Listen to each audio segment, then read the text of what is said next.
yakin dan pegang punya jamun cinu de ngan awe punya dinong sang minta cukai ni minta jadi.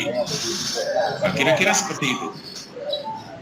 Nah, tapi dalam konsep yang ditawarkan oleh hadis misalnya, ketika kita membaca hadis, salah satunya ambil contoh, ketika Rasulullah Shallallahu Alaihi Wasallam memerintahkan kepada kita agar setiap pribadi Muslim memerintahkan anak-anaknya untuk sholat pada usia ke-7 tahun. Jika dalam fase 7 sampai 10 tahun mereka tidak mau melaksanakan sholat juga, maka Rasulullah menganjurkan pukullah dia.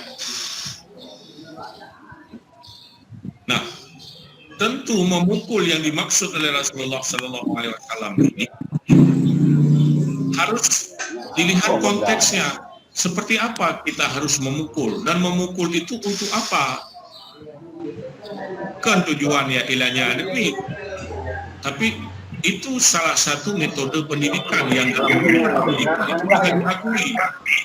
Apa yang disebut misalnya reward dan punishment. Dalam dunia pendidikan, reward dan punishment itu menjadi bagian dari metodologi pendidikan. Dibenarkan dengan catatan khusus. Artinya bahwa ketika memang si peserta didik ini kadang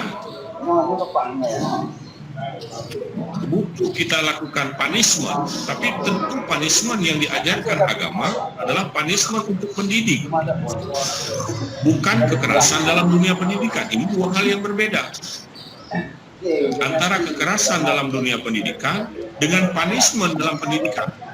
Dan punishment itu sebenarnya diajarkan dalam konsep dasar kita dalam hadis. Nah, inilah yang kami sebutkan tadi, bahwa bagaimana kita memunculkan kembali konsep-konsep dasar yang sudah ditawarkan oleh ajaran agama kita untuk kemudian kita aplikasikan dalam dunia nyata kita hari ini. Jadi artinya, lagi dalam pegang di awal, bukan ketika ada persoalan cari hadis, bukan ketika ada persoalan cari ayat, tapi ayat dan hadis itu memang sudah tersedia, walau tidak secara khusus kadang-kadang membicarakan tentang persoalan itu, tapi konteksnya bisa jadi ke arah situ. Nah, oleh sebab itu Bapak Ibu sekalian, inilah yang barangkali akan nanti kita kaji, dalam semester ini, dan nantinya akan kita diskusikan lebih luas tentang persoalan-persoalan itu. Nah, sebelumnya, nanti kalau memang Bapak Ibu ada yang mau bertanya, boleh kita langsung saja share, dihidupkan mikrofonnya, ya, yang mau bertanya atau mau memberikan tanggapan, silakan dihidupkan mikrofonnya, kita bisa diskusi. Dalam konteks ini, ya, pertama tentu harus kita pahami dulu apa itu hadis. Yang kedua adalah bagaimana kita menemukan hadis. Dan itu persoalannya. Yang ketiga adalah bagaimana hadis itu kita sampaikan sesuai dan relevan dengan permasalahan yang sedang kita hadapi. Karena yang perlu diingat bahwa tidak semua konsep yang ada dalam Al-Quran ataupun hadis itu teksnya dapat terbaca secara langsung. Maka di sana analisis atau analisa-analisa untuk bisa memahami teks itu. Perlu analisa-analisa dengan menggunakan pendekatan-pendekatan tertentu dalam rangka untuk memahami. Ya. Jadi oleh sebab itu, mungkin saya akan coba tampilkan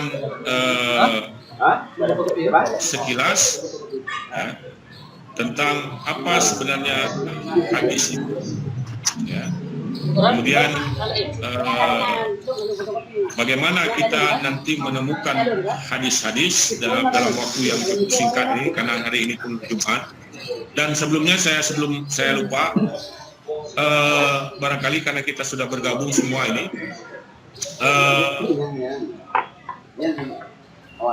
kita coba sepakati kalau bisa ya, kalau memang Bapak Ibu nanti punya waktu atau bagaimana, kalau bisa kita kuliah tidak hari Jumat. Itu pandangan beliau tentang itu. Karena saya lihat mungkin Bapak Ibu juga sebahagian besarnya mungkin khatib Jumat atau apa, jadi jangan sampai mengganggu kegiatan yang lain juga. Gimana pandangan Bapak Ibu? Yang lain dulu. Biar Pak Gendang deh.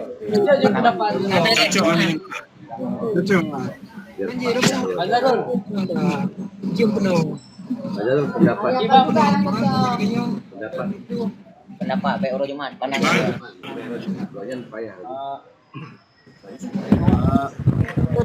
Assalamualaikum Pak. Assalamualaikum warahmatullahi wabarakatuh.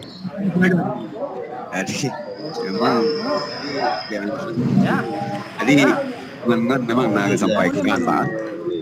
Ada Jumat dan sama menurut Nagomat berdasarkan MOU awal. Kalau pemateri para. Iya Pak mana? Gelak Sabtu Minggu Pak. Jadi menjadwal kalian ke Uro Jumat Pak.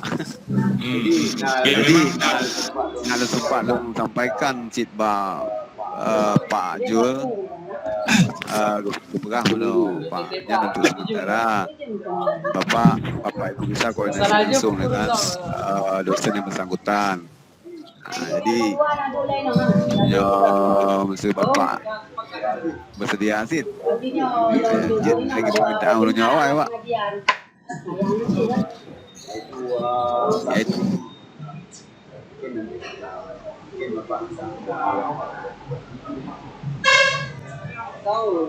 Sini support. Mungkin ya. Nah, malah justru lebih sama hari Minggu. Jadi alhamdulillah. Pertama waktunya sempit ya kan. Yang kedua Bapak Ibu sebagian besarnya tadi adalah tenaga pendidik yang punya Nohat pasti ada tugas ya, di sekolah atau di tempat tugas masing-masing. Sementara menjauh hari Minggu dia benar begah karena kuliah daring ya udah ada apa-apa bini bilang dia dua udah mau ngaji juga. Gaunan. Jadi artinya kalau memang kita sepakat untuk pertemuan yang akan datang dan beberapa minggu, lebih nyaman menang saya merasa ketimbang kita terganggu tugas atau karena fokus dan lain sebagainya. Lebih ke menang Pak Zahrul kan? Iya Pak. Itu dengan pegang kuno memang kesempatan bersama tak buat kata buka tinggal tak pilih tempat di mana ajak rame-rame. Ya siap. Dia cek bisa Pak. Kalau saya insya Allah siap. Ya siap. Ajak daerah Pak. Daerah Pisang Sale Pak Tigo. Ya, saya siap. Bahkan saya juga mengajar di IAIN Langsa juga. Jadi insya Allah siap. Cuman kita coba atur waktunya lebih lanjut nanti. Walaupun mungkin dalam bulan ini memang saya agak padat sedikit. Mungkin bulan 11 nanti insya Allah kita akan coba cari waktu. Baik, berarti kita simpulkan pertama untuk hari ini memang kita lanjut seperti ini, dan untuk pertemuan yang akan datang kita akan kuliah pada hari Minggu. Nanti waktu dan jadwalnya kita komunikasikan kembali Bapak ya. Ya. Oke, baik. Kemudian ada lagi Pak Jul mau disampaikan?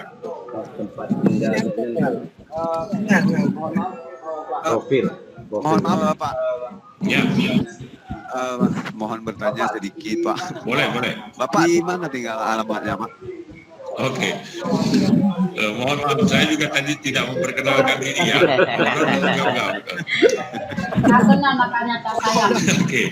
Oke.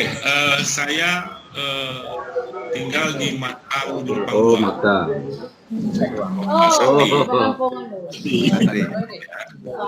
Tugas utama saya hari ini di Institut Agama Islam Al-Muslim Aceh. Ini Paya Limpang. Jadi kalau Bapak Ibu nanti ke Biren, silakan singgah sebelum Galang Paya Meneng, itu ada kampus kami sebelah kiri.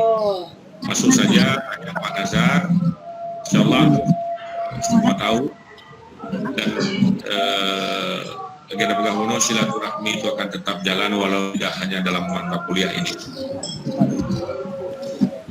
Ada yang lain Pak Zahrul? Latar belakang pendidik. Oh benar. Saya kata pegang apanya ya. Nanti saya tanya yang apa kan? Dan pasti Pak. Oke, baik. Saya S1 saya di jurusan tafsir di IAIN Araniri, kalau sekarang UIN. S2 saya pertama di Jakarta Institute Management Study di bidang manajemen. Itu selesai tahun 1999. Kemudian pada tahun 2008 saya kembali mengambil S2 di UIN Sumatera Utara, jurusan sama dengan Bapak Ibu, manajemen pendidikan. Kemudian di tahun 2011 saya mengambil doktor di IAIN Sumatera Utara atau UIN Sumatera Utara juga, selesai tahun 2016 yang lalu, kurang lebih udah 5 tahun lah kurang lebih. Itu barangkali latar belakang dan saat ini sekarang dipercayakan sebagai wakil rektor 1 di Institut Agama Islam satu periode dan wakil rektor 3 di Pak, sedikit Pak tentang keluarga. Maulina memang nyanda ya Pak.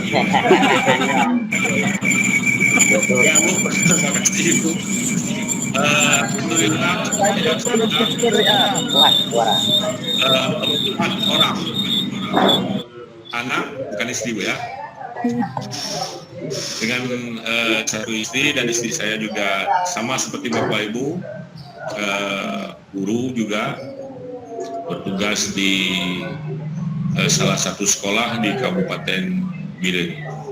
Anak saya yang tua sudah kelas 1 SMA, yang paling kecil baru TK. Dan rencana tamahlau menyadami kadangnya. Kan? Oke, itu barangkali menyadap juga banyak tanya ada saja. Baik. Bapak Ibu, saya mau sampaikan sedikit presentasi, barangkali Bapak Ibu akan lihat ini nanti. Dan sebelumnya, sebagaimana kuliah-kuliah yang lain, nanti saya atau kita semua akan menuliskan makalah dan mempresentasi. Saya kira Bapak Ibu sudah paham itu semua. Untuk pertemuan-pertemuan yang akan datang, kita akan presentasi. Jadi ada sekitar 14 materi. Yang kebetulan nanti satu orang atau satu materi itu akan dipresentasikan oleh 2 orang, ya. Jadi untuk pertemuan yang akan datang, nanti kita akan presentasi makalah yang disampaikan oleh masing-masing setidaknya 2 orang, satu materi, karena rame 2 orang. Jadi silakan berkolaborasi Bapak Ibu nanti menyampaikan materi-materi yang akan saya share berikut ini ya, beberapa saat lagi atau di akhir perkuliahan kita. Dan untuk saya ingatkan kembali bahwa nanti kuliah kita hari ini kita akan tutup sampai paling terlambat mungkin setengah jam lagi, karena kebetulan pun saya hari ini ada jadwal khutbah agak lumayan jauh. Jadi itu barangkali sekedar informasi. Baik Bapak Ibu, ini presentasi yang mungkin kita sampaikan tadi.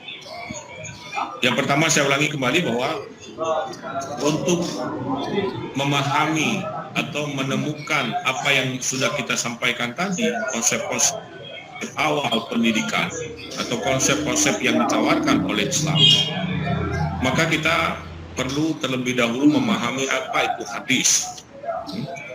Kemudian yang kedua, kita juga harus pahami bagaimana teks dan konteks hadis. Karena kalau kita hanya berpegang pada teks tanpa melihat konteks, itu pemahamannya akan berbeda. Ya. Pemahamannya akan berbeda. Nah, oleh karenanya teks dan konteks itu penting untuk memahami sebuah hadis. Yang ketiga adalah bagaimana hadis itu kita temukan. Hadis itu jumlahnya ribuan. Bahkan kalau termasuk hadis-hadis yang dhaif itu jumlahnya jutaan. Kipan kamita yang berjuta hadis, sementara kita ini hanya terbukukan satu masalah. Jadi 3 hal itu barangkali akan saya sampaikan secara singkat dalam waktu kurang lebih 15 menit ini. Nanti di akhir session saya akan menyampaikan kepada Bapak Ibu tentang tema kita yang akan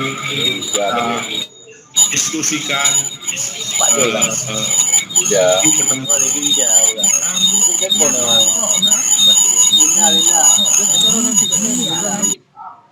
Baik, Bapak Ibu. Dua-dua ada tuh.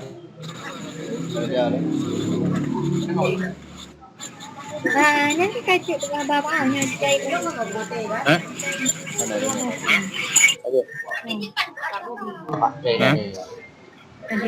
Sudah terlihat? Assalamualaikum Pak. Assalamualaikum. Ini Pak Jailani Pak, tadi nggak hadir. Sebenarnya Pak ini hadir Pak. Iya. Jailani hadir. Nah, cuman sinyalnya nggak bagus. Oke. Jadi belum. Jadi nama saya Jailani Esagi. Tempat tinggal saya di Simpaulim Pak. Tempat tugas di Min 9 Aceh Timur. Baik. Ya, Bapak Ibu terlihat slide saya? Belum. Ya.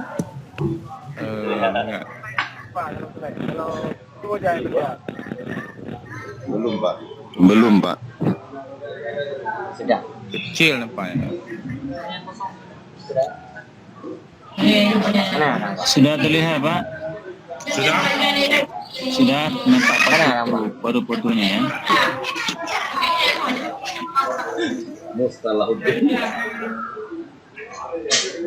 Sebentar Bapak Ibu.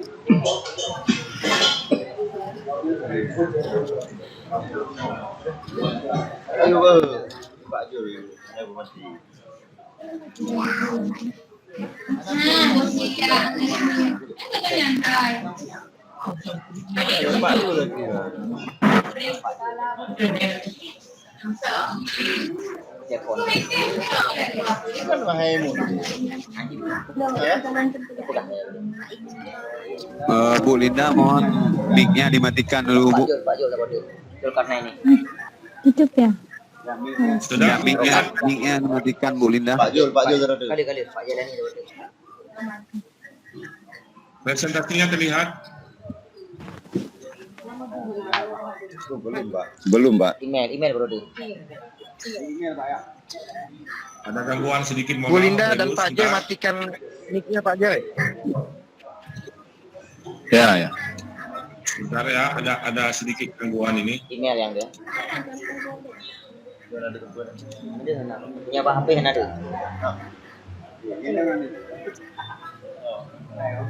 Mentiming.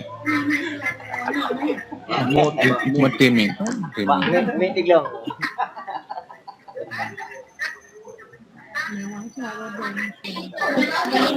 May pegang juga mik Pak Jai, mik bermirah itu ya.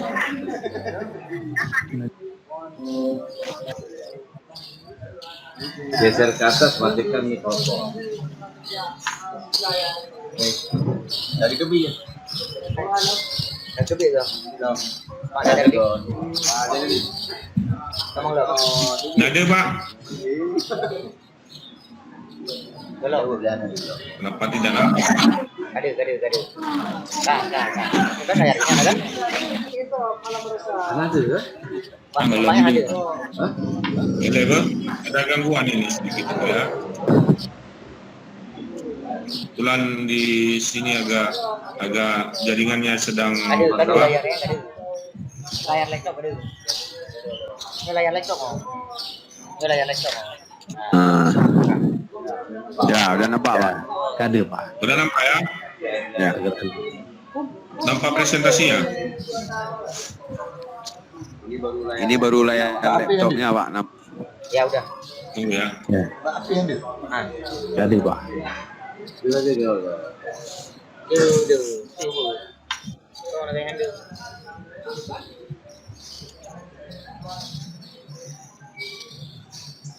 Kalian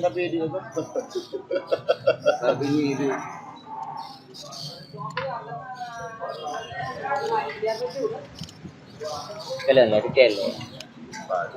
Maka hede lumayan. Pak, alihkan lah ya, aktifkan teks. Sekali lagi kita coba. Ada yang masalah sebentar.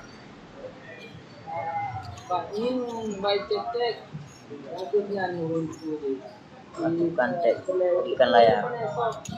Coba ya, alihkan layar.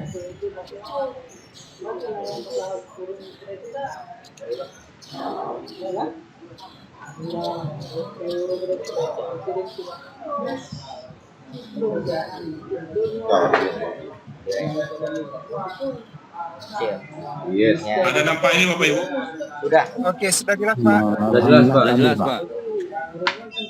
Sudah nampak? Nggak ada Pak. Ada. Ya. Mamuhi suara, mamuhi aktif suara. Yang ada? Ana Pak. Ada Pak. Ya, Ada Pak. Ada Pak. Oke. Yang ada apa itu hadis betul? Iya, apa itu hadis? Oke, baik. Baik Bapak Ibu, kalau memang sudah nampak, nanti kalau ada gangguan lagi mohon disampaikan. Pertama, barangkali muncul pertanyaan apa itu hadis? Ya. Apa itu hadis? Secara definisi sederhana, hadis itu adalah ma'udhif walin Nabi sallallahu alaihi wasallam qaulan aw fi'lan aw taqriran aw najwaha. Yaitu sesuatu yang disandarkan kepada Rasulullah sallallahu alaihi wasallam, baik itu berupa perkataan, perbuatan, persetujuan atau selain daripada yang disebutkan tadi. Jadi itu definisi singkat secara definisi singkat hadis secara sederhana. Nah, oleh sebab itu para ulama berbeda pendapat dalam hal ini. Apakah sesuatu yang disandarkan kepada selain Rasulullah itu masuk pada hadis atau hanya yang disandarkan kepada Rasul saja? Nah, di sini kita akan melihat pendapat ulama itu berbeda-beda. Ada yang mengatakan bahwa yang disandarkan kepada selain Rasulullah, ada yang mengatakan itu tidak masuk hadis. Sementara sebagian besar ulama menyepakati bahwa yang disandarkan kepada selain Rasulullah juga merupakan hadis. Nah, oleh sebab itu, ini konsep-konsep dasar inilah yang yang perlu kita pahami. Baik Bapak Ibu, secara singkat. Selanjutnya, hadis itu terjadi atau hadis adalah sebuah reputase. Nah, di sini dia. Reputase sahabat tentang Rasul. Apa maknanya itu? Bahwa apa yang terjadi pada Rasulullah Sallallahu Alaihi Wasallam, ya, direpotase atau dengan bahasa adanya udah pegang disampaikan kembali oleh para sahabat apa yang mereka dapatkan dari Rasul tentang beberapa hal tadi, baik qaulan, perkataan tadi, fi'lan, perbuatan, atau persetujuan, atau selain daripada itu. Nah, oleh sebab itu, ya, dari reputasi itu terwujudlah dalam bentuk bahasa. Terwujudlah dalam bentuk bahasa. Bapak Ibu masih dengar saya? Masih, Pak. Masih, Pak. Oke. Terwujud dalam bentuk bahasa. Nah, ketika sudah terwujud dalam bentuk bahasa ini, atau dalam istilah kita teks, atau dalam istilah hadis disebut dengan matan, maka bentuk bahasa itu dipengaruhi oleh berbagai macam kondisi. Di sana ada kondisi sosial, ya, kondisi sosial yang terjadi di Jazirah Arab ketika itu mempengaruhi pembentukan sebuah hadis. Kemudian di sisi lain ada kondisi budaya, sama seperti sekarang ini. Ya, sama seperti sekarang ini. Budaya misalnya kita ambil contoh yang lain. Budaya kita hari ini misal berpengaruh terhadap katakanlah politik kita, berpengaruh terhadap pembicaraan kita, berpengaruh terhadap sisi kehidupan kita. Dan hadis pun ternyata demikian. Nah, selain itu, hadis dalam bentuk teks tersebut atau dalam bentuk bahasa tersebut juga dipengaruhi oleh kondisi politik yang terjadi pada masa itu. Di situasi politik, baik ketika Rasulullah berada di Mekah ataupun ketika beliau sudah hijrah ke Madinah, kondisi itu juga mempengaruhi hadis-hadis yang kita baca, kita dengar selama ini. Dan satu lagi diantaranya, poin-poin saja, adalah kondisi ekonomi. Nah, situasi dan kondisi ekonomi itu mempengaruhi terjadinya bahasa atau teks atau matan hadis ketika disampaikan. Nah, lanjut kita. Nah, oleh karenanya tadi saya sampaikan di awal bahwa ketika kita memahami sebuah hadis, ya, hadis, maka tidak hanya memahami teks atau matan saja. Dengan kata lain, ketika kita membaca sebuah teks atau matan, golong tente menan hukum hadisnya, maka payah takalan konteks. Nah, dalam dunia muhaddisin atau dalam pandangan para muhaddisin, hadis itu adalah perpaduan antara teks dan konteks. Kenapa teks itu muncul?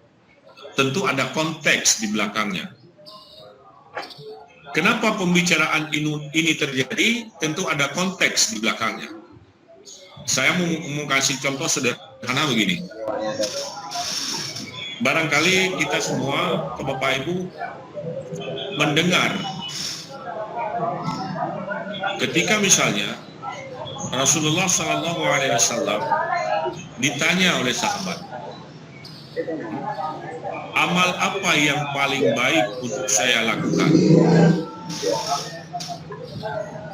Maka ada kalanya Rasulullah menjawab kepada para penanya itu, birrul walidain,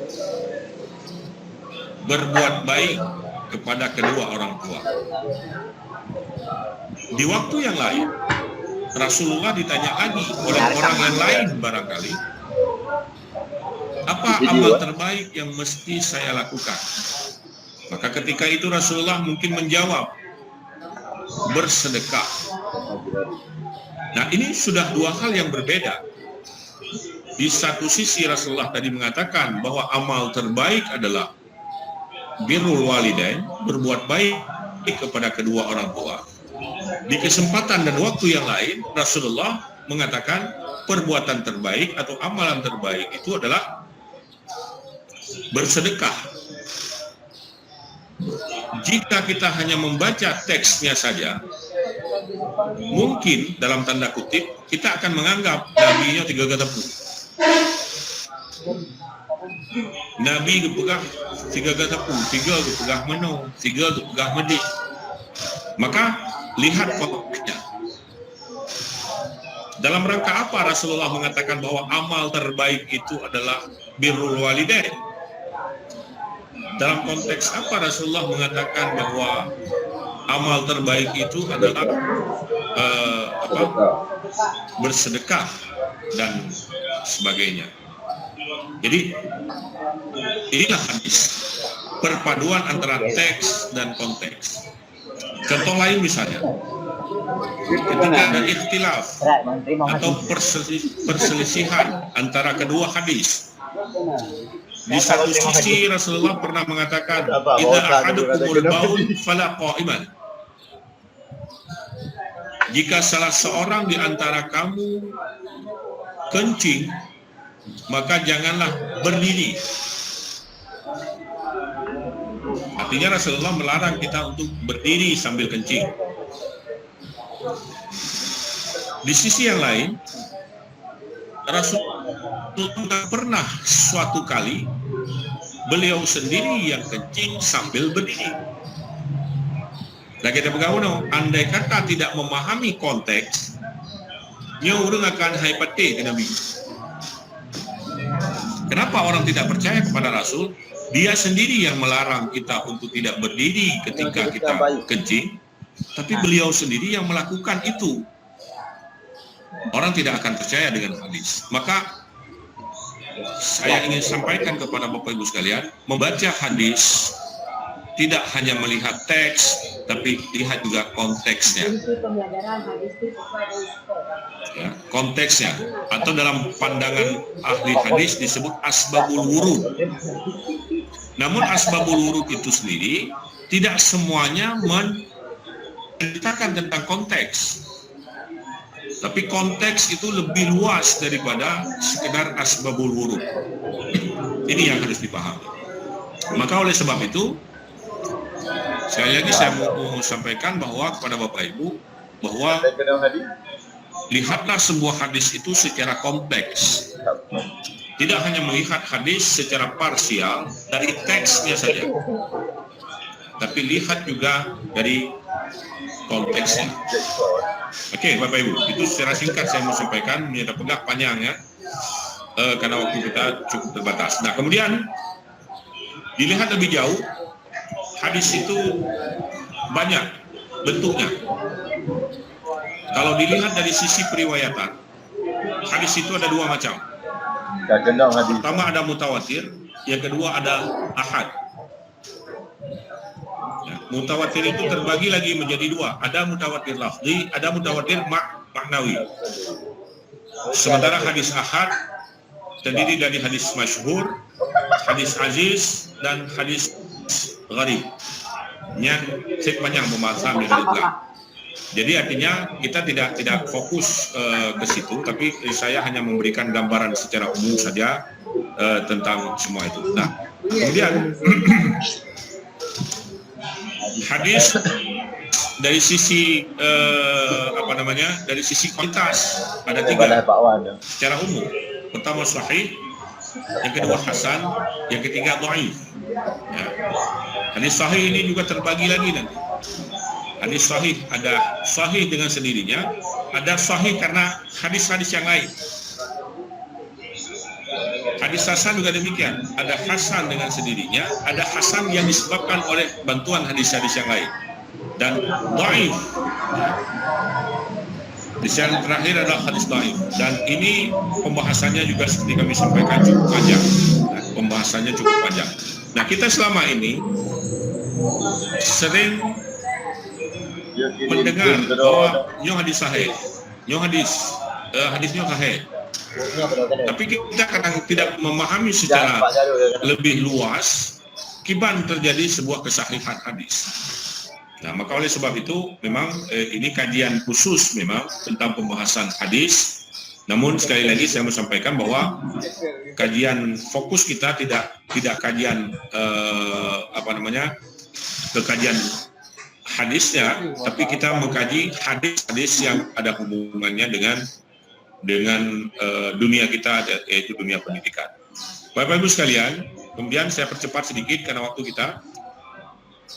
Bagaimana mengeluarkan hadis atau takhrij hadis? Ada 5 cara bagi kita untuk mengeluarkan atau menemukan hadis. Ya, yang pertama melalui lafaz matan hadis. Nah, cara ini adalah ketika kita memahami atau menghafal salah satu matan hadis, ya, di lafaz pertama, misal sebagai contoh, katakanlah hadis yang cukup populer di telinga kita, innamal a'malu binniyat. Kita tidak tahu hadis itu riwayat siapa, adanya di kitab mana, sahih atau tidak, benar atau tidak, tapi kita hafal innamal a'malu binniyat. Dan kita ingin cek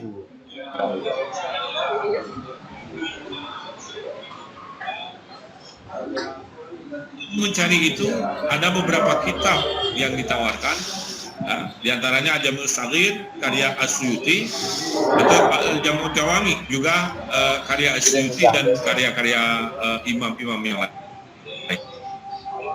Jadi kitab-kitab ini memang memuat lafaz-lafaz hadis yang bisa kita cari dengan urutan-urutan hadis dari lafaz pertamanya.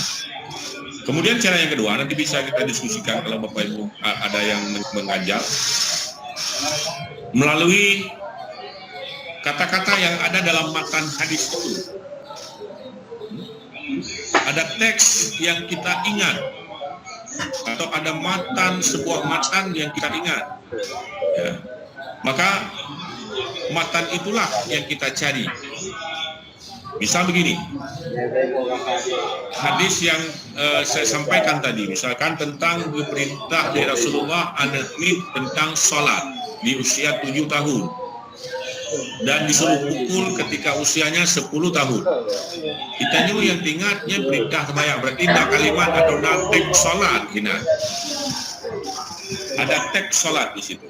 Maka yang kita cari adalah teks sholatnya atau matan sholatnya. Dan terurut di salat Bandung, salat di hadis ini, di halaman ini, di bab ini, dan segala macam.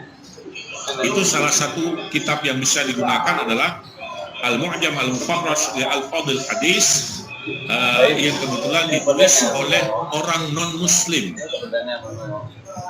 Penulis kitab ini, kitabnya cukup besar, kitabnya cukup besar, berjilid-jilid, ditulis oleh seorang non-Muslim berkebangsaan Belanda, namanya Haji Wensik. Dan dia tidak hanya menulis kitab ini, ada kitab-kitab yang lain yang dia tulis dalam hadis dan tentunya berguna sekali bagi umat Islam. Nah, berikutnya adalah melalui perawi hadis pertama. Misalnya kita sering mendengar ada perawi an Abi Hurairah radhiyallahu anhu, misalkan seperti itu, atau an Jabir, an Umar bin Khattab, an ini, an itu. Yang kita lihat adalah siapa perawi pertamanya. Dan ini tentunya bagi kita yang tidak menghafal rawinya agak kesulitan. Karena kebiasaan kita, kebiasaan saya, Anda, dan mungkin sebagian besar yang lain, kita lebih banyak menghafal matannya tanpa menghafal rawinya. Yang tafaidahnya innamal a'malu binniyat. Yang tafaidahnya an-nadhafah minal iman, misal sebagaimana sebagai contoh. Tapi kita tidak tahu siapa perawi-perawi yang ada di hadis itu. Namun oleh para ulama juga memfokuskan diri menulis kitab misalnya Atraf as-Sahihain yang ditulis oleh Ad-Dimashqi tentang takhrij atau mengeluarkan hadis dari dari sisi perawi. Berikutnya ada berdasarkan tema hadis. Nah, ini juga agak sedikit memudahkan, tapi banyak. Kenapa kami katakan memudahkan? Karena dalam kitab-kitab hadis itu ada tema sholat, ada tema zakat, ada tema haji, ada tema bersuci dan lain sebagainya. Atau dalam bahasa kita bab. Nah, bab sembahyang, nah bab puasa, nah bab zakat, nah bab nikah, nah bab macam-macam. Tetapi di sisi lain yang perlu kehati-hatian kita juga bahwa tidak ada hadis yang tidak hanya berada pada satu bab. Karena bisa di bab ini dia pernah disampaikan, di bab yang lain juga pernah disampaikan, atau berbeda antar kitab-kitab hadis. Misal dalam kitab Sahih Bukhari persoalannya dipeduk bab-bab iman atau bab tema iman. Bab Sahih Muslim dipeduk kadang bab tema semayang. Karena kebetulan dalam hadis yang cukup panjang itu ke iman pina, ke semayang pina. Jadi berbeda bab kepeduk babnya. Bisa jadi seperti itu. Maka ketika kita mencari hadis berdasarkan tema, jangan lupa lihat juga di tema-tema yang lain. Mungkin saja di sana ada juga. Jadi tidak begitu kita mau melihat sholat, tidak selamanya bahwa hadis itu dimasukkan dalam tema sholat. Bisa jadi dia dimasukkan dalam tema bersuci, karena mungkin di atasnya atau ada kalimat-kalimat sebelumnya yang bercerita tentang bersuci. Bisa seperti itu. Jadi oleh karenanya itu bisa dilihat mungkin dalam salah satu yang juga ditulis oleh Haji Wensing tadi, Miftahus Umus As-Sunnah. Itu kitab yang ditulis oleh Haji Wensing berdasarkan tema sebuah hadis. Dan juga ada yang ditulis oleh Ibnu Hajar Al-Asqalani. Terakhir Bapak Ibu, cara mencari hadis adalah berdasarkan status hadis. Nah, berdasarkan status ini, seperti yang kami gambarkan di awal tadi, ada hadis sahih, ada hadis hasan, dan lain sebagainya. Jadi ada kitab yang ditulis oleh Asyuti, misalnya Azhar Al-Mutasirah, itu menulis atau menyampaikan hadis berdasarkan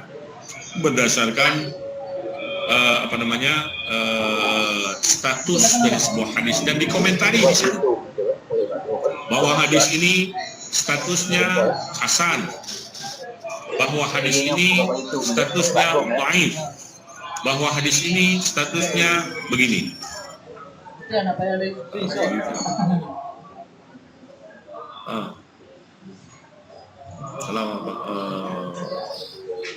Gimana nih? Kayak mata. Nah, itu kira-kira Bapak Ibu beberapa hal yang kita sampaikan seputar persoalan hadis ini. Dan kemudian satu slide lagi saya mau sampaikan, mungkin karena waktu kita sudah sangat mendesak ini. Satu slide lagi saya mau sampaikan tentang, atau nanti saya kirim saja ke WA Bapak Ibu tentang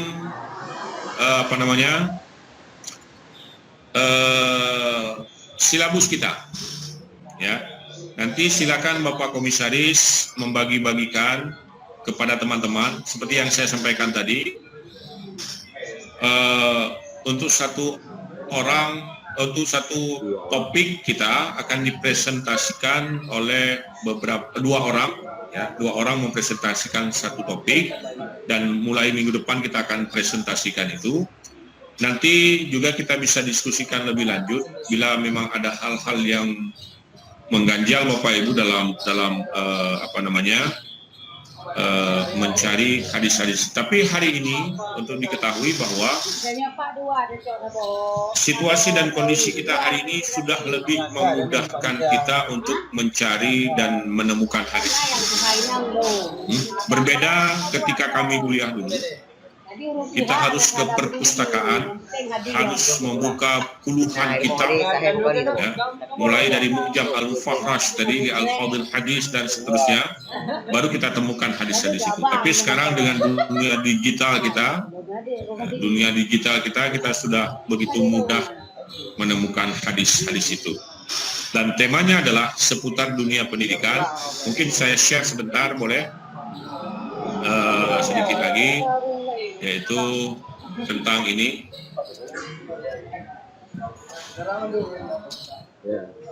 Boleh Pak. Bisa dilihat? Belum terlihat Pak. Ya, ini kan? Ini. Sudah kan? Sudah Pak. Udah, Pak. Oke. Jadi inilah materi-materi kita yang nanti kita akan presentasikan. Yang pertama ada dasar-dasar pendidikan dalam hadis. Ya, jadi di sana nanti kita akan melihat apa konsep dasar dari hadis itu tentang pendidikan. Bagaimana memulai pendidikan, bagaimana seorang anak itu dididik sejak dari awal dan sebagainya.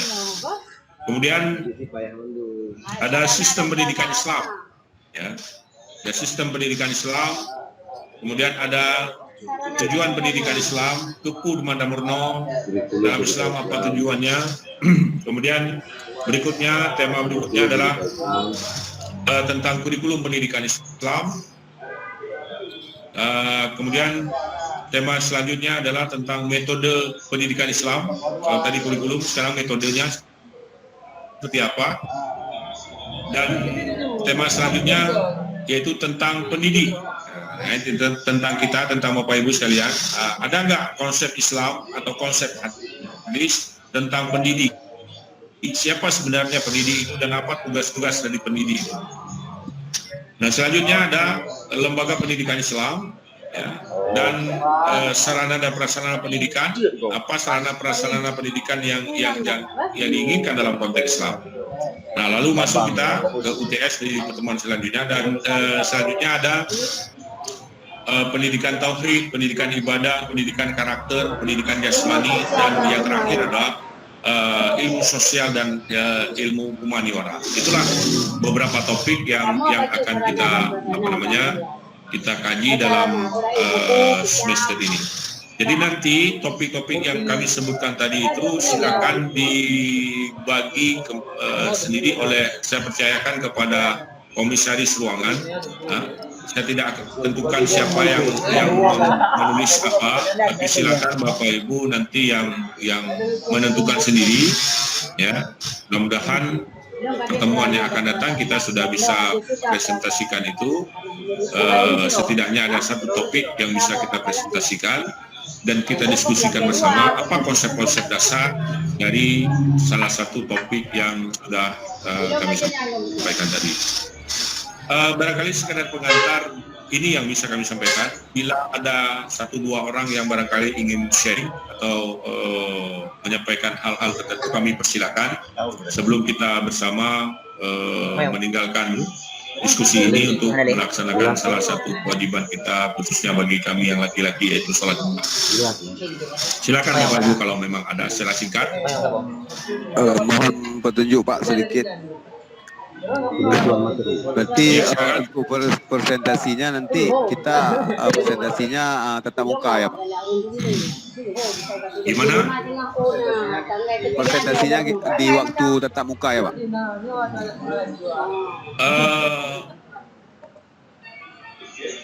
Presentasi bukan hanya di waktu tatap muka, tapi kalau nanti di waktu tatap muka, kalau bisa nanti presentasinya tidak satu makalah, tapi mungkin beberapa makalah kalau kita tatap muka. Tapi kalau dalam daring seperti ini, mungkin satu hari satu makalah. Menyokada tatap muka nanti ruko atau makalah kan? Habis berarti itu. Tapi presentasi ya melalui daring seperti ini juga nanti insya Allah di pertemuan yang lain nanti kita sesuaikan waktunya. Begitu Pak Zarul. Ya, dari saya itu aja Pak. Mungkin dari kawan-kawan lain Pak. Ada.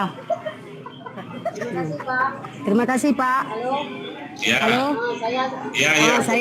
Saya sendiri karena saya ini seorang guru dari jenjang SD, maklum ilmu kehadisan masih minim. Jadi nanti dalam hal presentasi saya mungkin agak janggal. Itu pasti Bapak harus memberi masukan yang lebih baik karena rata-rata di antara kawan kami ini dari Kemenak, kalau saya dari dinas. Jadi nihil sama sekali. Itu cuma sebagai sharing aja Pak. Terima kasih. Baik Ibu, tugas kita bersama adalah saling berbagi. Ya. Jadi kehadiran kami, saya dalam hal ini adalah untuk saling berbagi. Yang hana mupat, nah, kira-kira seperti itu. Yang hana mumpung, kita coba mumpung. Bila bit-bit di Bandung-Bandung tak hana mumpung, tak yang patop. Nah, kira-kira kan seperti itu. Ya. Jadi artinya tugas kita adalah saling berbagi dari Bapak Ibu ke kami, dari kami ke Bapak Ibu. Artinya mudah-mudahan lagi lembaga Uno yang kita inginkan adalah bagaimana kita menemukan konsep-konsep apa yang selama ini sudah kita lakukan sebenarnya. Ya. Tema-tema yang kami sampaikan tadi itu adalah hal-hal yang selama ini sudah kita lakukan. Hal-hal yang selama ini sudah kita jalani dalam dunia pendidikan, baik itu katakanlah di SD, di MIN, Sanawiyah, dan seterusnya, sudah kita lakukan semuanya. Ada kurikulumnya, ada pendidiknya, ada bagaimana metodenya, segala macam. Cuma kita hari ini ingin melihat, ada nggak konsep-konsep yang ditawarkan oleh Islam terhadap itu. Nah, itu saja yang barangkali kita inginkan. Yang selama ini kita membaca teori-teori yang dikemukakan dalam tanda kutip, saya bilang di awal tadi, dari dunia Barat. Seolah-olah semua itu hadirnya dari Barat. Seolah-olah semua konsep-konsep terhadap pendidikan, terhadap ekonomi, terhadap sosial, semuanya itu lahir dari Barat. Saya tidak sepakat itu dan semua umat Islam barangkali tidak sepakat itu. Ya, ada konsep-konsep dasar termasuk, ya saya sering sampaikan, termasuk dalam dunia politik kita. Nah oleh sebab itu, maka inilah yang sebenarnya ingin kita cari bersama-sama. Saya kira demikian. Ya Pak, terima kasih Pak.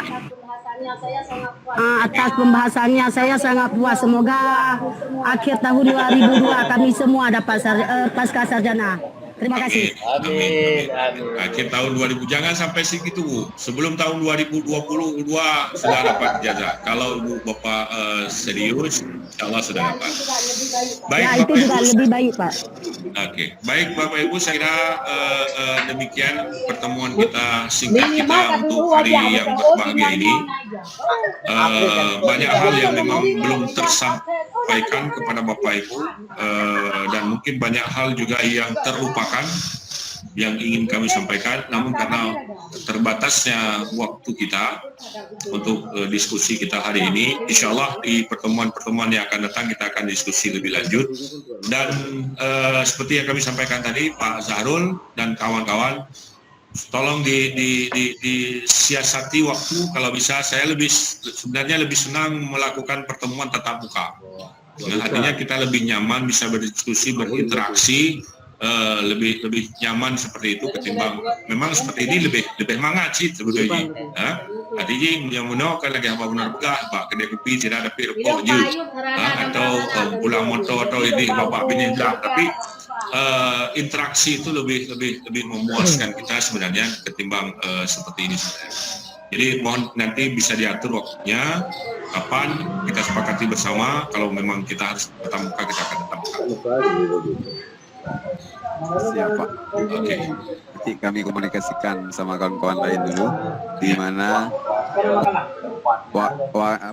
tempatnya orang ini, terus mungkin kan ada kesibukan juga kan kalau misalnya nanti sama mau baru kita jumpa Pak. Mungkin di Simpang Huli Pak nanti Pak kita buat.